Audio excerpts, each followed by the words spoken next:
Radhe guys, स्वागत है आप सबका मेरे YouTube चैनल जिसका नाम है श्रीधि। आज का जो मेरा चैप्टर हम उठा रहे हैं वो है आत्रेय भद्रकपायम अध्याय। बस थोड़े से चैप्टर और आ गए, आई थिंक 30 नहीं, उससे तो कम ही होंगे, 20-25 ऐसे होंगे। ठीक है, इतने चैप्टर टोटल चरक स्थान में अब रह गए हैं। ठीक है, मैंने गिने नहीं हैं पर मैं बता रही हूँ एक आइडिया लगा के कि मेरा कितना सिलेबस अब यहाँ पे रह गया। तो भद्रकपायम अध्याय, रस कितने प्रकार के होते हैं। तो यहाँ से अब युजत पुरुष के अध्याय के बाद काय का आत्रेय भद्रकपाय अध्याय की व्याख्या की जाएगी। जैसा कि भगवान आत्रेय ने कहा, हितकर आहार व द्रव्यों का वर्णन पूर्व के अध्याय में उदाहरण सहित किया गया। इस अध्याय में क्या बताया कि रस कितने प्रकार के होते हैं, गुण वीर विपाक, ठीक है, इन सब के बारे में बताया है। ठीक है, अध्याय में हितकर आहार द्रव्यों के रस गुण वीर विपाक तथा प्रभाव के अनुसार वर्णन किया जाएगा, जिससे द्रव्य के हितकर का निश्चय सिद्धांत किया जाता है। अब इसमें एक क्वेश्चन आ रहा है, ठीक है, यहाँ पे रस संख्या विशेषक संवाद परिषद, ये इंपॉर्टेंट क्वेश्चन है। ये लंबे क्वेश्चन की तरह पूछा जाता है, 5 नंबर 10 नंबर 15 नंबर 20 नंबर, ये बहुत इंपॉर्टेंट क्वेश्चन है। पूछा ही जाता है कि ऐसे पूछा जाता है कि इन रसों के क्या क्या गणना किस अनुसार की गई है। तो यहाँ पे रस कितने प्रकार के होते हैं, तो यहाँ पे एक लाइन दे रखी है लास्ट में 6 नंबर के श्लोक में, पेज नंबर 420 पे, अते श्रुतवर्द्यो वृद्धा जितात्म मरेश वनेर चतेर्थ रम्य समूह विजित शवा, अर्थात मनोरम संवाद परिषद के वक्ता कौन कौन थे। पहले वक्ता जानना बहुत जरूरी है कि कौन कौन लोग उस संवाद परिषद में मौजूद थे। भद्रकपाय थे, ठीक है, आत्रेय तो थे ही थे, ठीक है, पहले आत्रेय, भद्रकपाय, शाकुंतल, मुग्दल, गोत्रक पक्ष, पुण्याक्ष, कुंशी वंश से उत्पन्न कौशिक, हिरण्याक्ष, कुमारशिरा, भारद्वाज, जो सर्वदा पाप रहित थे, बुद्धिमानों में श्रेष्ठ श्रीमान राजा वायुर्विद, विदेह देश के राजा नेमि, महामति वडिश, वलहीक। तो कौन कौन हो गए, आत्रेय हो गए, भद्रकपाय, शाकुंतय, पुण्याक्ष, हिरण्याक्ष, भारद्वाज, कुमारशिर भारद्वाज, राजा वायुर्वेद, राजा नेमि, महामति वडिक्ष, बाहिर्वेद, देश के सर्वश्रेष्ठ वैद्य जो थे, बाहिलिक, देश कांकायन, ये सब 10 जो बाहिलक को देशवासी कांकायन के थे, इसे कांकायन भी से कहते हैं। ये 10 ऋषियों ने शास्त्र ज्ञान और व्यय में श्रेष्ठ थे। तब जो इंद्रियों को वश में कर चुके थे वह महर्षिगण एकत्र हुए। रस तथा आहार विचारत विषय, इन चतुर्वेद वन में एकत्र बैठे हुए अथर्व अर्थ तत्व के ज्ञाता उन महर्षियों के बीच में रस द्वारा आहार के निश्चित करने के संबंध में इस अनिरुक्त कथा प्रारंभ हुई। क्या कि अब भद्रकपाय का एक रस पक्ष था, ठीक है, शाकुंतय का 2 रस पक्ष था, मौदल्य का 3, कौशिक 4, फिर कुमारशिरा 5, वयोर्विद 6, निमि 7 और वार्डिश धामरवर 8 रस पक्ष था।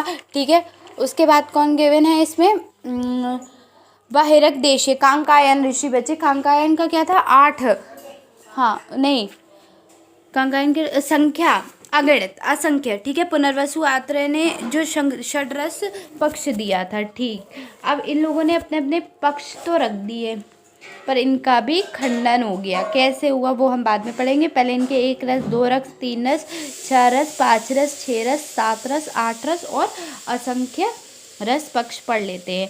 ठीक है, भद्रकपाय ने कहा कि रस एक ही प्रकार का होता है। ठीक है, कुशल विद्वान कहते हैं कि 5 इंद्रियों से कौन सी अर्थ इंद्रियां कौन सी होती हैं, शब्द स्पर्श रूप रस और गंध होती है। में एकमात्र जिह्वा इंद्रिय का विषय रस होता है, वह रस जल से भिन्न होता है, इसीलिए जल और रस के वस्तु है। ठीक है, शाकुंतय ब्राह्मण के 2 रस पक्ष कौन से थे। शाकुंतय ब्राह्मण ने कहा कि रस 2 प्रकार का होता है, कौन कौन सा, छेदनीय और उपशमनीय सॉरी, ठीक है, अर्थात छेदनीय जो शरीर का छेदन करके बाहर निकाल दे वह छेदनीय रस कहलाता है। उपशमनीय जो शारीरिक दोषों को शरीर में शांत कर दे वो उपशमनीय कहलाता है। मौग्दल्य पूर्ण्याक्ष का 3 रस पक्ष कौन सा था कि उसने उन्हें छेदनीय बताया, उपशमनीय बताया और साधारण बताया। ठीक है, उसके बाद इसमें कौशिक हिरण्याक्ष का जो 4 रस पक्ष था उन्होंने स्वादु और अस्वादु के अनुसार बताया। स्वादु हितकर, स्वादु अहितकर, अस्वादु हितकर और अस्वादु अहितकर। ठीक है, उसके बाद आपके कौन आए, कुमारशिरा ने जो 5 रस पक्ष बताया वो किसके अकॉर्डिंग बताया, जो 5 वो थे पंच महाभूत थे उन्हीं के अकॉर्डिंग इन्होंने 5 रस पक्ष बता दिए। कौन कौन से, भौम, जलीय, आग्नेय, वायव्य, आकाशीय। वायुर्वेद ने 6 रस पक्ष बताया, ठीक है। वायुर्वेद का क्या है, 6 रस पक्ष है। कौन कौन से, गुरु, लघु, शीत, उष्ण, स्निग्ध और रूक्ष है, ठीक है। वहीं विदेह राजा निमि का 7 रस पक्ष है। कौन कौन से, मधुर, अम्ल, लवण, कटु, तिक्त, कषाय और क्षार, ठीक है। 7 रस पक्ष, ठीक है। 6 रस पक्ष में आपका मधुर, अम्ल, लवण वाला नहीं बताया, गुरु, लघु वाला बताया, ठीक है। अब बचा हमारे पटिक्ष धामा गर्व आ गए, उन्होंने 8 पक्ष बताए। तो मधुर, अम्ल, लवण, कटु, तिक्त, कषाय तो बताया क्षार भी था और उन्होंने अव्यक्त और लगा दिया। वहीं अपर संख्य रस इति कांकायानाम बहिर्विशद आश्रय गुण कर्म सम्राद विशेषणाम परिसंख्यत, अर्थात बृहद देश के वैद्य कांकाय ने कहा कि रसों की संख्या अगणित होती है, क्योंकि रसों से आश्रयभूत द्रव्य गुणों, कर्मों और स्वादों में विशेषता अपरत है और इन्हीं के रोगों के रसों का कल्पना की जा सकती है, अतः रस भी अगणितीय होते हैं। पुनर्वसु आद्र द्वारा षड्रस सिद्धांत का समर्थन तथा अन्य सिद्धांतों का खंडन, इस प्रकार परस्पर विवाद युक्त ऋषियों को देकर सिद्धांत को स्थापन करते हुए आत्रेय भगवान पुनर्वसु ने कहा कि रस 6 प्रकार का होता है, मधुर, अम्ल, लवण, कटु, तिक्त, कषाय। एक रस पक्ष का खंडन है। भद्रकापाय ने रस को एक माना है, जल एवं रस में अभेद माना, कोई भेद नहीं माना, ठीक है। आचार्य ने उसका खंडन करते हुए कहा कि 6 रसों की योनि अपनी उत्पत्ति कारण जल से होती है। जल और रस दोनों एक नहीं हो सकते, क्योंकि कारण से कार्य भिन्न होता है, ठीक है। उसके बाद 2 रस पक्ष, 3 रस पक्ष का खंडन कैसे हो, चाहे वो खंडन उपशनीय 2 रस कर्म है और उन दोनों कर्मों का मिश्रण होने से साधारण रस होता है, ऐसा कैसे हो सकता है, ठीक है। 4 रस पक्ष कैसे होता है, स्वादु अस्वादु ये दोनों रुचि और द्वेष पर आधारित है, इसलिए हित और अहित से ये 2 प्रभाव हैं। 5 रस पक्ष का खंडन कैसे हो, पंचमहाभूत के विकार स्वरूप द्रव्य रसों के आश्रयभूत होते हैं, अर्थात द्रव्य आश्रय और रस आश्रयी है। द्रव्य प्रकृति, विकृति, विचार, देश और काल के वशीभूत होकर अपना कार्य करते हैं। नेक्स्ट है 6 रस पक्ष का खंडन कैसे होगा, रसों का आश्रय जो द्रव्य होता है उन्हीं के गुण गुरु, लघु, शीत, उष्ण, स्निग्ध, रूक्ष आदि होते हैं। नेक्स्ट है 7 रस पक्ष का खंडन। 4 रस शरण करने वाला क्षार कहा जाता है, ये रस नहीं होता, किंतु अनेक रस में उत्पन्न अनेक रस वाले द्रव्य होते हैं। इस पर कटु और लवण रस की अधिकता होती है।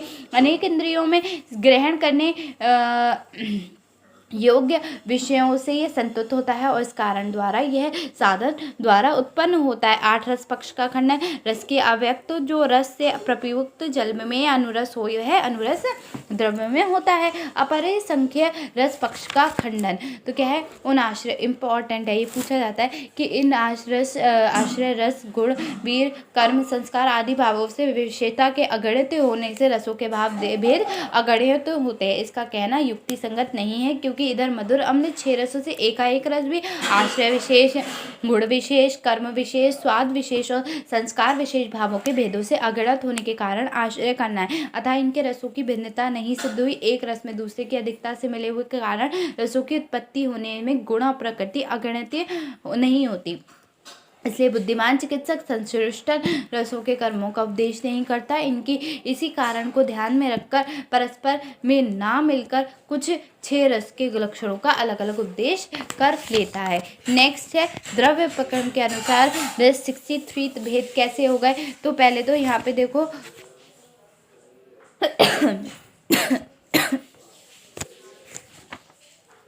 पार्थिव, पहले यहाँ पंच महाभूत से बताया गया है, ठीक है। पंच महाभूत से द्रव्य बताए गए हैं, उसके बाद उनके लक्षण भी बताए गए हैं, ठीक है, मतलब गुण और कर्म दोनों बताए गए हैं। उसके बाद 63 रस कैसे हुए वो बताए गए हैं, ठीक है। तो देखो अब आगे द्रव्य भेद से दृष्टि होते हुए द्रव्यों को कहा गया है सभी कार्य करने में इस रस में पंच भौतिक माना जाता है। वे द्रव्य कौन से होते हैं, चेतन और अचेतन भेद से 2 प्रकार के होते हैं। उस द्रव्य के गुण शब्द मतलब शब्द इंद्रियाँ होती हैं, शब्द आदि इंद्रिय जो अर्थ इंद्रियाँ हमारी होती हैं कौन सी होती है, शब्द स्पर्श रूप रस गंध होती हैं। ये 5 गुणवादी से द्रवांत 20 होते हैं। तब इस कार्य द्रव्य का कर्म वमन आदि 5 ये पहले कह आए हैं, हमने पीछे पढ़े हैं ये सब, ठीक है। तो अब पार्थिव गुणों के लक्षण यहाँ बताए गए हैं, मतलब यहाँ पे द्रव्यों के लक्षण अगर कोई पूछे तो आप कौन से बताओगे? पार्थिव, जलीय, तेजस और वायव्य और आकाशीय द्रव के लक्षण बताओगे। तो पार्थिव द्रव के जो गुण होंगे वो क्या होंगे? तो गुरु, खर, कठिन, मंद, स्थिर, विशद, सांद्र, स्थूल, गंध, ये प्रधान गुण होंगे किसके? पार्थिव के। तो आपको पता होगा, ये श्लोक भी पढ़ा होगा आपने, ठीक है। उसके बाद क्या पढ़ा? इन पार्थिव द्रवों के सेवन से जाए तो शरीर में उपचय अर्थात वृद्धि, संघात, गुरुता और स्थिरता उत्पन्न होती है। नेक्स्ट में बात करूँ जलीय द्रव की, तो द्रव क्या करते, कैसे होता है? द्रव होता है, स्निग्ध होता है, जल जो होता है वो लिक्विड होता है ना, तो द्रव हो गया वो। स्निग्ध होता है, शीत होता है, मद होता है, मृदु होता है, पिच्छल होता है और रस के ये और सात सॉरी कौन कितने रस की? रस गुण की प्रधानता होती है, उसे जलीय द्रव कहते हैं। इसके सेवन से शरीर में उत्क्लेद अर्थात गीलापन, स्निग्धता, बंध बांधता है, संधि बंधियों को समुचित रूप में रखना, विच्छिन्न, मार्दव अर्थात शरीर में मृदुता उत्पन्न करना और प्रहाण उत्पन्न करते हैं। तेजस द्रव के क्या लक्षण होंगे? उष्ण हो गया, तीक्ष्ण हो गया, सूक्ष्म, लघु, रूक्ष, विशद, ठीक है, रूप गुण, ठीक है, और रूप विशद, ये रूप और ये 7 गुण रूप गुण इसमें होते हैं तेजस गुण में। हम तभी तो चक्षु इंद्रियों से देख सकते हैं, तो ये तेजस द्रव कहते हैं। ये तेजस द्रव सेवन करने में शरीर में दाह, पाक, प्रभा, प्रकाश, शरीर के वर्ण के विकसित करना, ये सब किसके होते हैं? तेजस गुण के कारण होते हैं। वायव्य द्रव, जिन द्रव्यों में लघु, शीत, रूक्ष, खर, विशद, सूक्ष्म, स्पर्श, ये 7 गुण होते हैं, वो क्या होते हैं? वायव्य द्रव प्रधान होते हैं। ये वायव्य द्रव सेवन करने में शरीर में रुक्षता, ग्लानि, विचार, विशुद्धता और लघुता उत्पन्न करते हैं। आकाशीय द्रव्य के लक्षण क्या है? जिन द्रव्यों में मृदु, लघु, सूक्ष्म लक्षण और शब्द गुणों की प्रधानता होती है वे आकाशीय गुण कहे जाते हैं। ये आकाशीय द्रव्य सेवन करने में शरीर में कोमलता, सुषुरता और लघुता उत्पन्न करते हैं। तो पेज नंबर 4, 2 और 8 देखो, यहाँ पे क्या दिया हुआ है। तो पार्थिव में गुण क्या होते हैं, कर्म क्या होते हैं, ये चार्ट बना हुआ है, देख रहे होगे आप लोग, शायद अगर बुक हो तो, नहीं हो तो सुन लो। गुण गुरु होता है, गुण पार्थिव का क्या होगा? गुरु होगा, खर होगा, कठिन होगा, मंद होगा, स्थिर होगा, विशद होगा, सांद्र होगा और गंध गुण बहुल, मतलब प्रधान गुण गंध है, ठीक है। कर्म क्या करेगा? उपचय, संघात, गौरव, स्थिर, ठीक है। जल का क्या होगा? द्रव होगा, स्निग्ध होगा, शीत होगा, मंद होगा, पिच्छल होगा, रस गुण बहुल होगा। कर्म में क्या होगा? उत्क्लेद करेगा, स्नेह करेगा, बंध करेगा, विषयंद, मार्दव और प्रहात करेगा। आग्नेय कैसा होगा? उष्ण होगा, तीक्ष्ण होगा, सूक्ष्म होगा, लघु होगा, रूक्ष होगा, विशद होगा, रूप गुण बहुल होगा। कर्म में क्या करेगा? दाह करेगा, पाक करेगा, प्रभा करेगा, प्रकाश वर्ण करेगा। वायव्य कैसा होगा? लघु होगा, शीत होगा, रूक्ष होगा, खर होगा, विशद होगा, सूक्ष्म होगा, स्पर्श गुण बहुल होगा।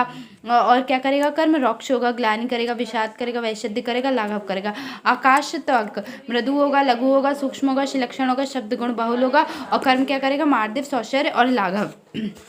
नेक्स्ट यहाँ पे मैं बात करूँ अगर द्रव्यों को कार्य प्रणाली, तो सभी द्रव्य पंचभौतिक होते हैं। यहाँ पे ये गुणों के अनुसार लक्षण के उपदेश से ये सिद्ध हो जाता है कि संसार में ऐसा कोई भी द्रव्य नहीं जो औषध नहीं, और औषध भिन्न युक्ति के अनुसार, भिन्न भिन्न प्रयोजन के अनुसार लाए जाते हैं, ठीक है। द्रव्यों की कार्य प्रणाली, द्रव्य केवल गुण का प्रभाव और कार्य करने वाली नहीं होती, किंतु द्रव्य के प्रभाव से गुण प्रभाव और द्रव्य प्रभाव से वे कार्य करने वाले होते हैं। द्रव्य भिन्न भिन्न काल में भिन्न भिन्न अधिकरण को प्राप्त होकर भिन्न भिन्न युक्ति एवं प्रयोजन के अनुसार जो कार्य करते हैं उन्हें कर्म जिसके द्वारा करते हैं वह वीर, जहाँ कार्य करते हैं उनका अधिकरण, जहाँ कार्य करते हैं उनका काल, जिससे कार्य करते हैं उनका उपाय, और वह जिस कार्य को सिद्ध करते हैं वह फल कहा जाता है। नेक्स्ट है द्रव्यों के 63 भेद। द्रव्य, देश एवं काल में प्रभाव से रसों को विकल्प 63 भेद होते हैं, उनका उपदेश कर रहा हूँ। नेक्स्ट है 15 संयोग कैसे होते हैं? मधुर, अम्ल, शेष 5 रसों में हर एक एक मिलकर अम्ल रस, लवण आदि 4 रसों से मिलकर 4 रस। ऐसे नहीं, ये देखो, ये पेज नंबर 432 पे जो चार्ट बना है उससे बहुत अच्छे से समझोगे। क्या बताया गया है? एक रस वाले 6 रस होते हैं। कौन से? मधुर, अम्ल, लवण, कटु, तिक्त, शायद 2 रस इसमें मिला दोगे तो क्या बन जाएंगे? 15 योग बन जाएंगे।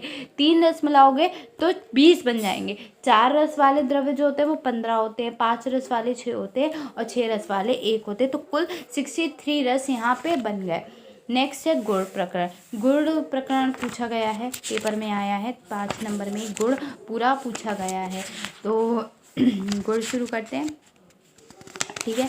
उसके बाद वीर है, प्रभाव, ठीक है, ऐसे करके आगे आगे और भी है, ठीक है। तो परत्व अपरत्व युक्ति संख्या संयोग एवं ठीक है विभागश पृथक चा परिणाम थापि चा संस्कार अभ्यास इत्येत गुणा गया परादयो सिद्ध अपाय चिकित्सकीय लक्षण प्रक्षमय। अर्थात क्या पर अपर युक्ति संख्या संयोग विभाग पृथक परिणाम संस्कार और अभ्यास ये पराधी 10 होते हैं। ये पराधी गुण चिकित्सा की सिद्धि से उपाय हैं, उन्हें आगे लक्षण द्वारा स्पष्ट किया जाएगा। पर अपरत्व तथा युक्ति के लक्षण। परत्व और अपरत्व का व्यवहार देश काल अवस्था मान विपाक धैर्य और उस रस आदि में किया जाएगा जिस वस्तु की यहाँ जहाँ योजना उचित हो उस वस्तु को यहाँ वहाँ योजित करना ही युक्ति है। संख्या तथा योग के लक्षण गणना करने में संख्या कहते हैं। द्रव्यों का एक ही मिलने के संयोग को कहा जाता है द्वंद्वज, सर्वकर्मज और एक कर्मज कहते हैं। ठीक है। विभाग तथा परत्व के लक्षण। विभाग अलग करने को कहते हैं। विभाग का पर्याय वियोग होता है। भाग के रूप में अलग होने से वियोग कहा जाता है। अलग होने पर ज्ञान को पृथक कहा जाता है, अर्थात इससे नहीं मिला। इस प्रकार संयोग से विभाग और विभाग अलग संयोग से बनता है। परिणाम संस्कार अभ्यास के लक्षण। जिस गुण के द्वारा नाप होता है उसे परिणाम कहते हैं, इसे मान भी कहते हैं तथा क्रिया गुणाधान संस्कार कहा जाता है, कारण भी कहते हैं। इसी किसी भी भाव पदार्थ का बार बार पालन करने में अभ्यास करते हैं। शीलन और सत्क्रिया ये दो अभ्यास के पर्यायवाची शब्द हैं। गुण विशेषक उपसंहार। यहाँ गुण खत्म हो गया। गुण के आश्रय द्रव्य रस नहीं, गुण के आश्रय भूत नहीं होते, इसलिए वैद्य को चाहिए कि रस के गुणों का उपदेश उसे द्रव्य को गुण समझना चाहिए। अलग अलग आचार्यों ने रस को जो निर्देश किया है उन्होंने आचार्यों का अभिप्राय द्रव्य के गुण बताना है, क्योंकि तन्मात्रा के अभिप्राय अलग अलग हो सकते हैं। प्रकरणानुसार अभिप्राय। इन इसलिए वैद्य के लिए उचित है कि वह वचनों को सुनकर या रोगी को देखकर प्रकरण देश काल के भेदों को समझकर ग्रंथकार को अभिप्राय एवं उपाय को जानकर तत्पर समझे। षड रस प्रकरण अर्थात कर्म। तो षड रस कैसे प्रकरण होते हैं? इसके बाद पंच महाभूत से उत्पन्न होने वाले रसों को जिसकी 6 संख्या की जाती है उस प्रकार उपदेश कहेंगे। क्या होता है? आकाशीय जल और रस। हम लवण रस के गुण की, ठीक है, लवण रस के क्या गुण होते हैं उसकी बात करने जा रहे हैं। तो लवण रस के गुणों कर्म क्या होता है? लवणो रसा पाचन भेदन दीपनश्य विच्छेदनो भेदनस्य तीक्ष्ण सरो विकास स्वयं पाथरम। अर्थात लवण रस अन्न को पकाता है, अन्न को संघात को गीला करता है, जठर अग्नि को दीप्त करता है, प्रत्येक अवयवों को अपने स्थान में पृथक छेदन भेदन तीक्ष्ण सर विकासी और कौन से गुण का मोक्ष करते हुए उसमें शिथिलता उत्पन्न कर संधि बंधनों का मोक्ष करते हुए उनमें शिथिलता उत्पन्न कर धातुओं को ओज को पृथक करता है तथा ओज को बढ़ा देता है। अधिस्त्राण से अच्छा नीचे की वहन स्वभाव वाला होता है, नीचे को बहने वाला होता है। अवकाश कर स्थान को रिक्त करने वाला होता है, स्थान को रिक्त करने वाला होता है। ठीक है।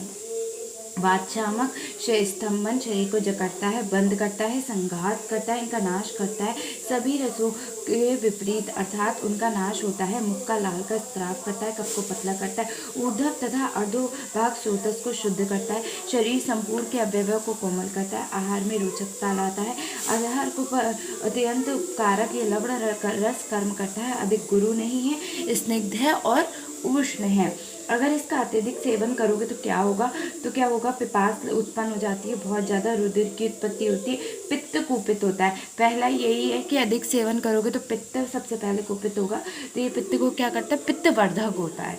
ठीक है। रुधिर की वृद्धि करता है, मूर्छा उत्पन्न करता है, पिपास उत्पन्न करता है, शरीर में ताप की जब पित्त बढ़ेगा तो ताप भी अपने आप ही बढ़ जाएगा, त्वचा में विदार उत्पन्न करता है, मांसपेशियों को विकृत करता है, कुष्ठ रोग में मांसपेशियों को गलाता है, विष को बढ़ाता है, शोथ को फाड़ देता है, द्वतों में गिरा देता है, पुंसक शक्ति को नष्ट करता है, इंद्रियों की शक्ति को अवरुद्ध कर देता है, अकाल में झुर्रिया पड़ना, पलित खालित उत्पन्न करना है, रक्त अम्लपित्त सर्प वात रक्त विचर्चिका इंदुगुप्त आदि विकारों को उत्पन्न करता है। कटुरस मुख का शोधन करता है, अग्नि को तेज करता है, भोजन के लिए आहार द्रव्य का शोषण करता है, नासिका से कफ का स्त्राव करता है, नेत्र से जल का स्त्राव करता है, ज्ञान इंद्रियों को अपने अपने कार्यों में उत्तेजित करता है, अल्सर शोथ उपचय उदर अभिसंधि स्नेह श्वेत क्लेद दूषित एवं वृद्ध मलों को नष्ट करता है, भोजन में रुचि उत्पन्न करता है, खुजलाहट को दूर करता है, व्रणों को नष्ट करता है, कृमियों का नाश करता है, दूषित मांस का लेखन करता है,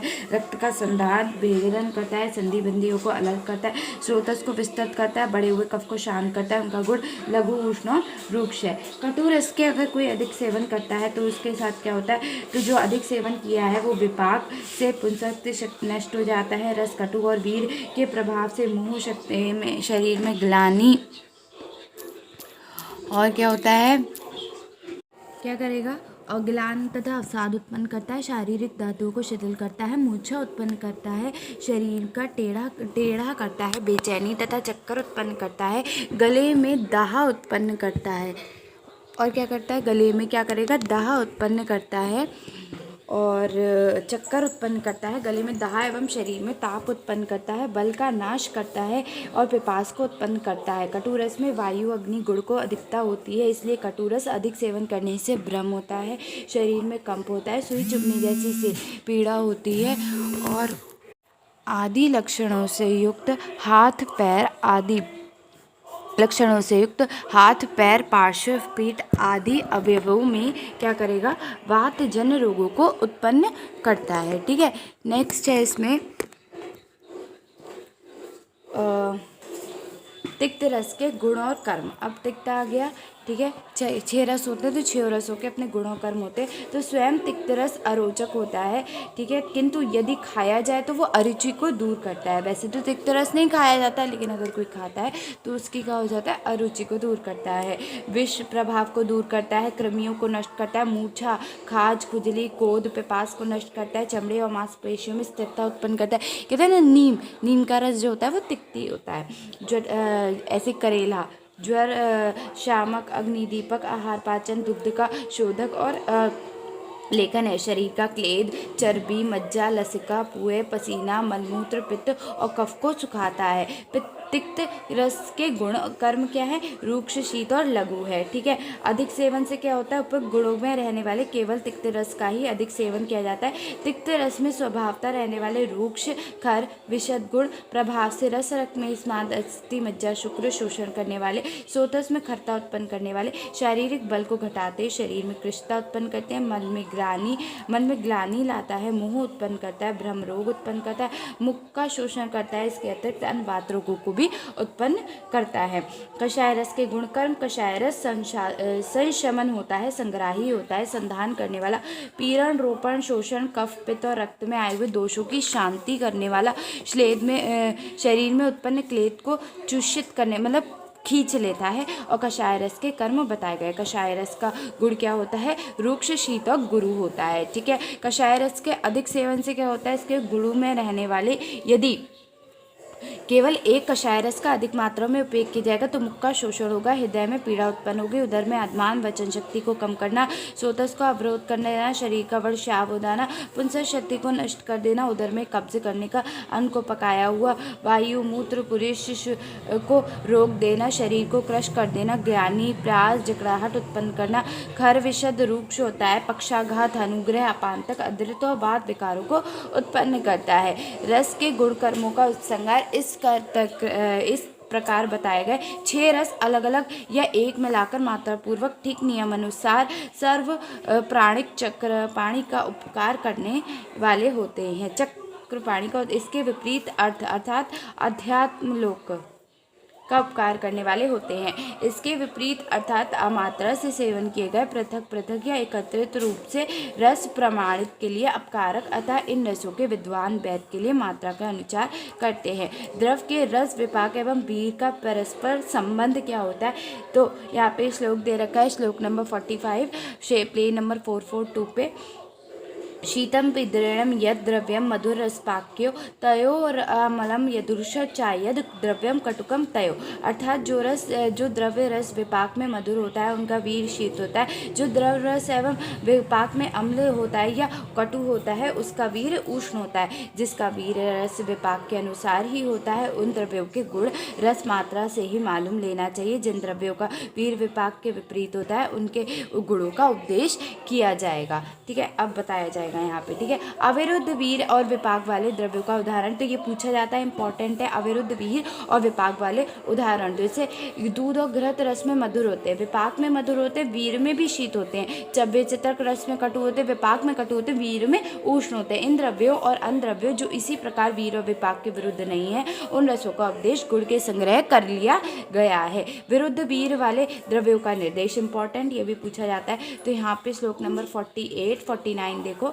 मधुरम किंचिद उष्णम स्यात् कषाय तिक्तमेव च यथा महत्व पंच मूलम यथा अम्बुजा पामशिम लवण सैंधवम न उष्णम अम्लम अम्लकम तथा अर्क गुडुचीनाम तिक्त अनाम उष्णाणम उच्यते। अर्थात कुछ मधुर रस वाले द्रव्य वीर में उष्ण होते, वस्तुतः उन्हें शीतवीर होना चाहिए पर शीत होते नहीं हैं। उदाहरण के लिए जैसे जलीय जीव, अनूप जीव के मांस, ये सभी दोनों रस में मधुर है पर उनका वीर उष्ण है, इसीलिए ये रस में मधुर होते हैं और होते हुए भी पित्त को शांत नहीं करते, अपितु पित्त को बढ़ाते। इसलिए कुछ कषाय और तिक्त रस वाले द्रव्य वीर को में उष्ण होते, जैसे महत पंचमूल। सैंधव का वीर जो होता है वो लवणों की तरह उष्ण नहीं होता, आंवला अम्ल होते भी उष्ण नहीं होता। अर्थ अगर गुडुची और द्रव्य तक रस होते हैं भी उनका वीर उष्ण होता है। नेक्स्ट क्या है, कुछ अम्ल रस वाले द्रव्य संग्राही होते हैं और कुछ अम्ल रस वाले द्रव्य भेदन करते हैं, जैसे कैथ संग्राही के आंवला भेदक है। कटु रस वाले द्रव्य अवृक्ष कहे गए पर पीपली की सोट वृक्ष। कषाय रस वाले द्रव्य स्तंभन और शीतल होते हैं पर हरे में इसके विपरीत गुण होता है, इसीलिए रस के उपदेश में सभी द्रव्यों के गुण को नहीं समझाना चाहिए। इसी प्रकार समान रस वाले विभिन्न द्रव्यों के गुणों की भिन्नता देखी जाती है, ठीक है। नेक्स्ट यहाँ पर है क्या, मधुरादि रसों के गुण और न्यूनतम। मधुरादि रसों में गुण विशेषक न्यूनन मध्य अधिकता का निर्देश यहाँ बताया गया है। क्या है वो, तो रुक्षता में कषाय रस सभी रसों में प्रधान होता है, तो रोक्षम कषाय रुक्ष आमुत्तम मध्यम कटु, मध्य कटु होता है, कटु रस मध्यम होता है। तिक्त अवरस्त अथो उष्णम अलवण रस परा, और तिक्त रस में न्यून रुक्ष होता है। उष्णता में लवण उत्तम माना गया है, अम्ल रस मध्यम और कटुरस न्यून माना गया है। स्निग्धता में मध्य अम्ल कटुरस स्निग्धा मधुर परम, स्निग्धता में मधुर रस उत्तम होता है। मध्यो अम्ल लवणश्चैति रस स्नेह अनुरुच्यते, अम्ल रस मध्यम होता है, लवण रस न्यून होता है। शीत रस कैसा होता है, में मधुर रस उत्तम होता है, कषाय रस मध्यम होता है, तिक्त रस न्यून होता है। गुरुता में उत्तम मधुर रस होता है, कषाय रस मध्यम होता है, लवण रस न्यून होता है। कटुते तिक्त रस में उत्तम होता है, कटु रस मध्यम होता है, अम्ल रस न्यून होता है। कुछ आचार्य लवण रस को न्यून और लघु मानते हैं, मत अनुसार लवण रस लघुता में हीन होता है, ठीक है। नेक्स्ट यहाँ विपाक प्रकरण शुरू हो गया, ठीक है। विपाक फिर वीर, ठीक है। विपाक क्या होता है, विपाक की डेफिनेशन क्या होती है, परम चाहतो विपाकनम लक्षणम संप्रयुक्त कटु तिक्त कषायनाम विपाकः प्रायश्चित कटु अम्लो लवणो पच्यते स्वादुरम लवणस्तथा। अब इसके बाद विपाक का लक्षण है, कटु तिक्त कषाय रस वाले द्रव्य विपाक प्राह कटु होते हैं, अम्ल रस वाले द्रव्य प्राह अम्ल होते हैं, मधुर रस वाले द्रव्यों का लवण रस वाले द्रव्यों का विपाक मधुर होता है, ठीक है। मधुर लवण कैसे होते हैं, दोनों प्राह मधुर वाले होते हैं, ठीक है।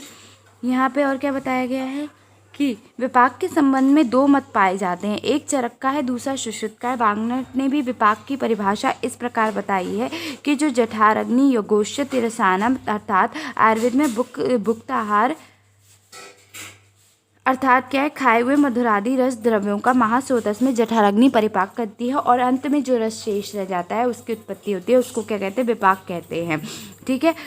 आयुर्वेद में भुक्त द्रव्यों का दो प्रकार का विपाक होता है, अवस्था पाक और निष्ठा पाक विपाक होता है। पाक का शब्दार्थी अर्थात पकना होता है, पक्का द्रव्यों का रूपांतर रस में परिवर्तन होना इनका परिणाम होता है। खाए हुए आहार द्रव्य का महास्रोतस में भिन्न भिन्न स्थानों में जो अवस्थित होता है उसको अवस्था पाक कहा जाता है। अन्य मार्ग के भिन्न स्थानों में आहार विहीन भिन्न परिवर्तन होता है। इन अवस्थित परिवर्तनों में आहार किट के रूप में कफ पित्त वात मूत्र शारीरिक का प्रतिकरण होता है। इन परिवर्तनों के अंत में सार रघु रस धातु की उत्पत्ति होती है। इसके पश्चात शरीर के वात पित्त कफ रस रक्त मांस मेदस्थी मज्जा शुक्र आदि की उत्पत्ति होती है, जिससे शारीरिक अवयव की पुष्टि होती है। आहार के अंतिम परिणाम निष्ठा रूप रस धातु में खाए हुए आहार के रसों का मधुर अम्ल कटु रूप में जो अंतिम परिवर्तन होता है उसे आयुर्वेदिक परिभाषा में विपाक या निष्ठापाक कहा जाता है। इसका विस्तृत वर्णन चिकित्सा स्थान में 15वें अध्याय में किया गया। ये छोड़ दो, ये आगे 3rd ईयर में, ठीक है। और उसके बाद यहाँ बताया गया है स्निग्ध तथा रूक्ष रस इम्पॉर्टेंट। तो मधुर विपाक पूछा जाएगा तो ये पूरा ही इंपॉर्टेंट है। तो क्या बताया गया है इसमें कि स्निग्ध होने के कारण मधुर अम्ल लवण ये तीनों रस वात पुत्र पुरुष को निकालने वाले प्राह सुखकर होते हैं। रुक्ष के कारण कटु तिक्त और कषाय ये तीनों वात मूत्र मूल मल और शुक्र को निकालने वाले दुखकर होते हैं।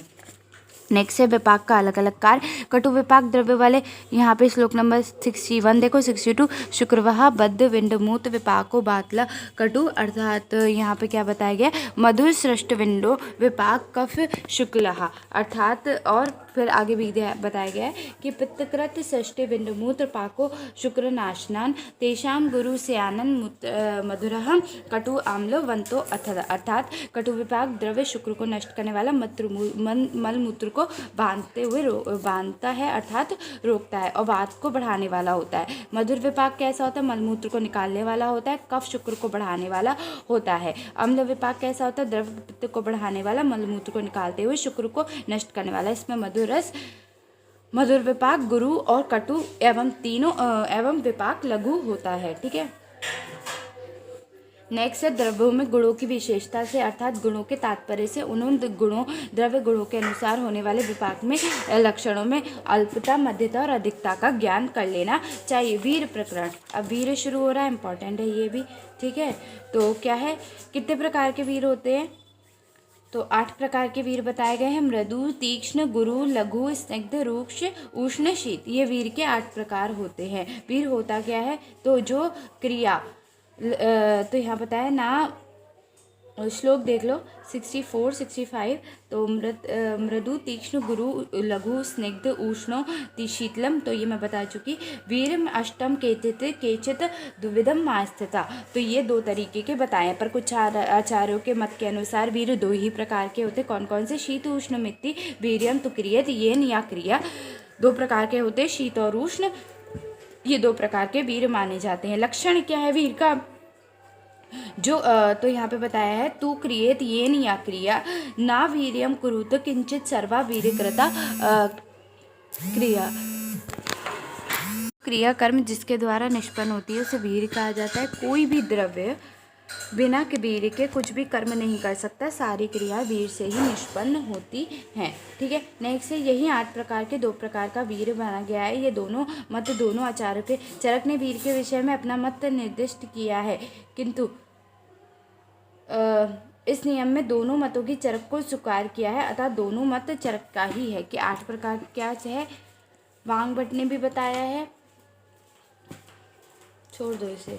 इसके आगे देखो रस विपाक तथा वीर के साधन के जानने के साधन क्या है, तो रसो निष्पाते द्रव्याणाम विपाक कर्मनिष्ठा वीर्यम यावद धीवासान सनिपातज उपलभ्यते, द्रव्यों का जब जिह्वा पर निष्पात होता है अर्थात स्पर्श होता है तब मधुरादि रसों का ज्ञान होता है। कर्म की संपत्ति के से विपाक का ज्ञान होता है। जिह्वा पर जब द्रव्यों का निष्पात होता है अर्थात स्पर्श होता है तभी से लेकर जब तक द्रव्यों का शरीर में स्थिति रहती है तब तक का वीर का ज्ञान होता रहता है। नेक्स्ट है प्रभाव प्रक्रम, ये भी इंपॉर्टेंट है। तो प्रभाव रस वीर विपाका नाम सामान्यम तत्र लक्ष्यते विशेषा कर्मणाम चैव प्रभावस्त सा स्मृता, जिन द्रव्यों में रस वीर विपाक के समान रहने पर कर्म में जो विशेषता पाई जाती है वे विशेष कर्म प्रभाव कहलाता है। तात्पर्य यह है कि जिन जिन द्रव्यों में रस वीर विपाक एक समान होते हैं, कर्म में विषमता होती है तो वह प्रभाव से प्रभावित होते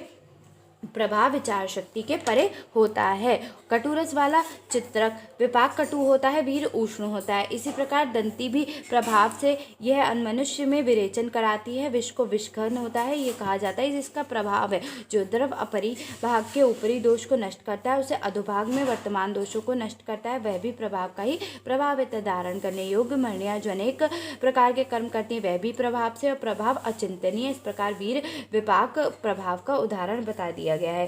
द्रवगत पदार्थों की कार्यप्रणाली सामान्य वर्णन। कुछ द्रव्य अपना कार्य रस, कुछ द्रव्य अपना कार्य वीर के द्वारा, कुछ द्रव्य गुण के द्वारा, कुछ द्रव्य विपाक के द्वारा और कुछ प्रभाव के द्वारा अपना कार्य करते हैं, अथवा द्रव्य अपना कुछ कर्म रस से, कुछ कर्म वीर से, कुछ कर्म गुण से और कुछ कर्म विपाक से और कुछ कर्म प्रभाव के द्वारा करते हैं। विशेष वर्णन द्रव्यों में रहने वाले रस को विपाक नष्ट कर देता है, रस और विपाक को नष्ट कर देता है, और रस विपाक वीर का प्रभाव नष्ट कर देता है। द्रव्यों में रहने वाले रस वीर विपाक प्रभाव इन चारों के बल का समानता होने पर कर्म होता है। ठीक है, नेक्स्ट है षड रस विज्ञान, अर्थात उनके लक्षण क्या होते हैं, तो ये भी इम्पोर्टेंट है।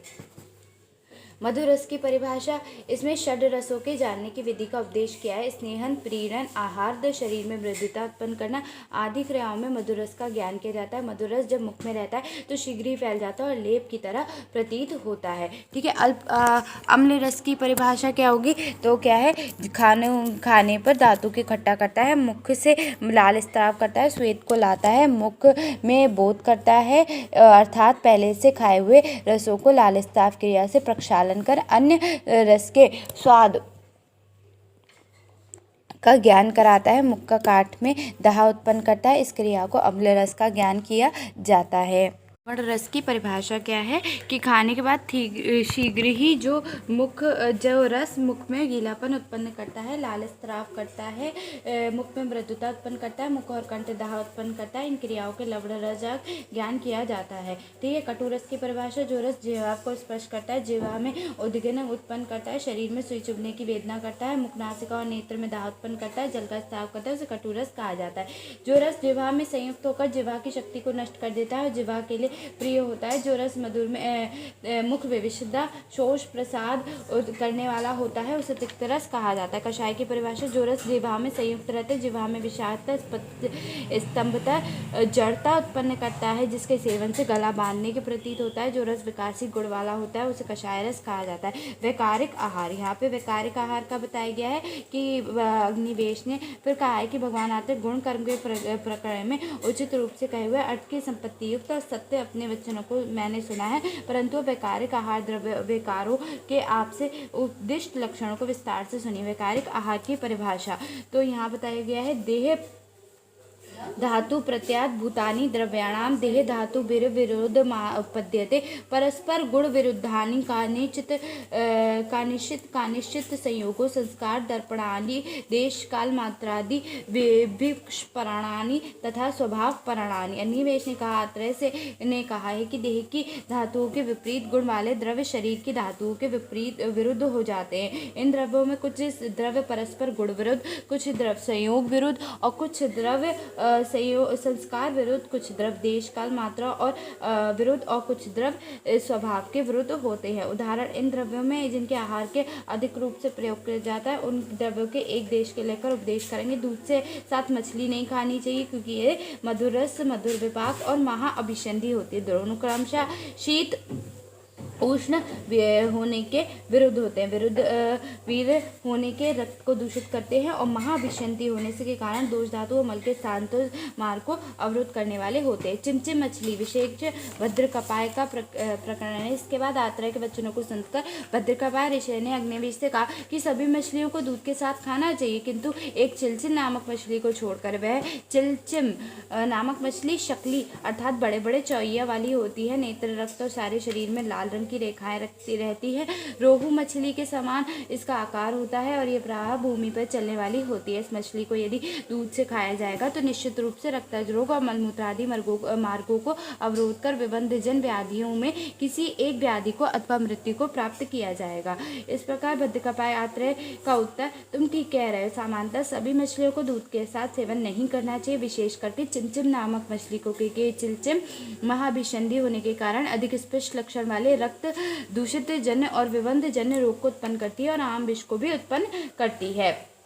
नेक्स्ट है ग्राम मांस, अनुपमांस और जलीय मांस का मधु, तिल, गुड़, दूध, ऊर्ण, उड़द, मूली, कालकंडी और अनुरिक्त धान्यों के साथ न खाए, क्योंकि इस प्रकार संयोगवृत द्रव्यों के साथ सेवन करने अंधापन, शरीर में कंप, जड़ता, अस्पष्ट बोलना, मिनमिनापन अथवा मृत्यु को प्राप्त करता है। सरसों के तेल के भुने हुए पौष्कर और रोहिणी एवं कपोत मांस को मधु दुग्ध के साथ नहीं खाना चाहिए। इसके एक साथ खाने से रक्त का अभिसंधि, धमनी प्रविच्छ अर्थात धमनियों का विस्तृत होना, अपस्मार, शंखक, गलगंड, रोहिणी, इन रोगों को एक रोग में अथवा एक व्यक्ति को मृत्यु प्राप्त होती है। मूली, लहसुन, सहजन, अर्जक, सुमुख आदि को खाकर दूध नहीं पीना चाहिए, क्योंकि इनकी सेवन से कुष्ठ होने का भय होता है। मधु और दूध के साथ जात, शाक और पके हुए बड़हर को नहीं खाना चाहिए, क्योंकि इसके मृत्यु का भय रहता है, अथवा बल, रूप, कांति और वीर को नष्ट करने वाला बहुत बड़ी व्याधि होती है, कि या खाने वाली व्यक्ति नपुंसक हो जाता है। उसे पके हुए बलहड़ के, उड़द की दाल, गुड़ और घृत के साथ नहीं खाना चाहिए, क्योंकि ये धातुएं विरुद्ध होती हैं।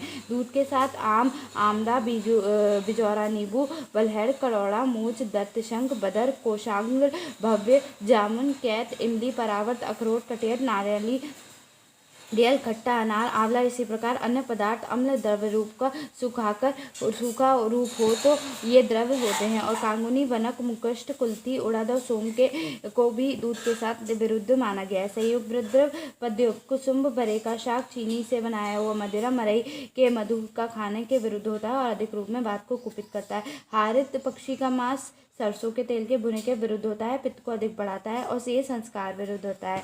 ठीक है, उसके बाद खीर खाने के बाद सत्तू को जल में घोले हुए पानी को विरुद्ध माना जाता है, क्योंकि ये कफ को कुपित करता है। तिल के कल्क में पकाया हुआ पोई का शाक विरुद्ध होता है, इसके सेवन से अतिसार होता है और ये संस्कार विरुद्ध माना जाता है। बुगले का मांस मदिरा के साथ, कुलमाश के साथ विरुद्ध होता है, इसमें बगले को सुअर की चर्बी के भूनकर खाने से साध्य मारक होता है।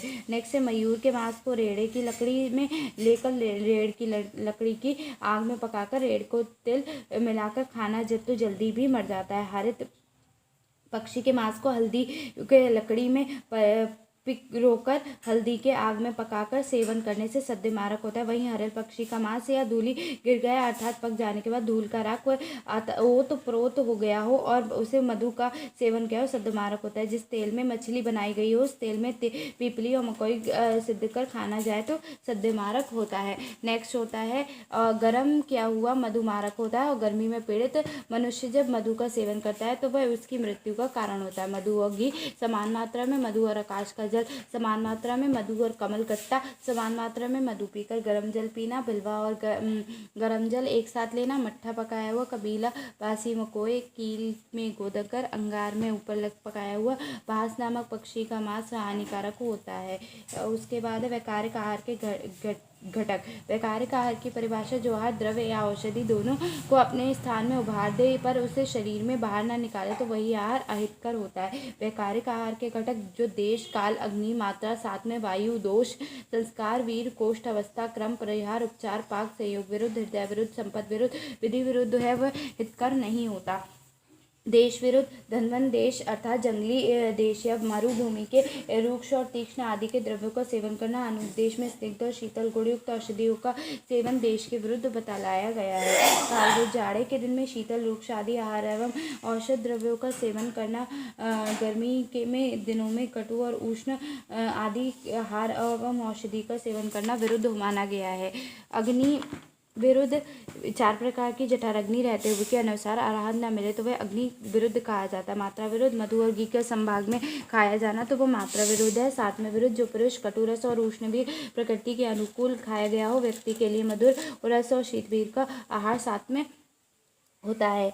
दोष विरुद्ध, वात, पित्त, कफ एवं इन दोषों के सामान्य गुण वाले अभ्यास विरुद्ध, औषध के कर्म का सर्वदा अभ्यास अर्थात सेवन करने में वात आदि दोष के विरुद्ध कहा गया है। जिसे रेड़े की लकड़ी संस्कार विरुद्ध है। रेड़ की लकड़ी को छेदकर भुना हुआ मोर का मांस विष के समान हो जाता है, वैसे ही आहार संस्कारों के विष के समान होता है। आहार संस्कार विरुद्ध होता है। वीर विरुद्ध, वीर को शीतल द्रव्यों को उष्ण वीर द्रव्यों को साथ मिलाकर खाया हुआ वीर विरुद्ध समझना चाहिए।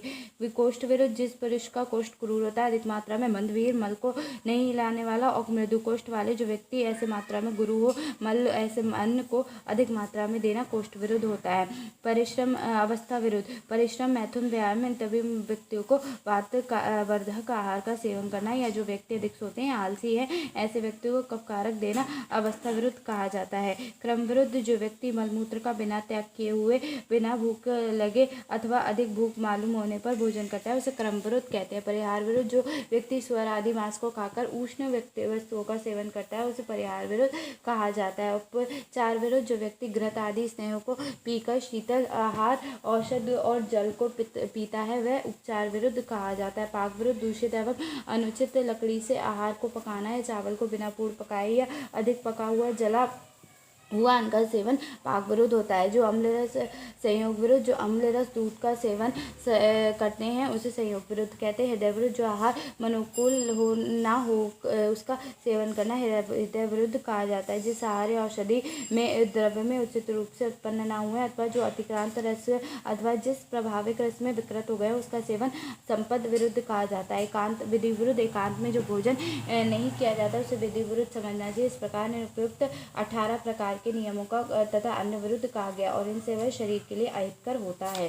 उसके बाद है सामान्य विरुद्ध अन्न के खाने से उत्पन्न नपुंसकता, अंधापन, विसर्प, जलोदर, विस्फोट, पागलपन, भगंदर, मूर्छा, आत्मान, गलगरह, पांडु रोग, आमविष, किलास, कुष्ठ रोग, ग्रहणी रोग, अम्लपित्त, पीनस और संतानों में द्वेष इन रोगों के होने से विरुद्ध अन्न का सेवन कारण होता है और विरुद्ध अन्न का सेवन मृत्यु का भी कारण होता है।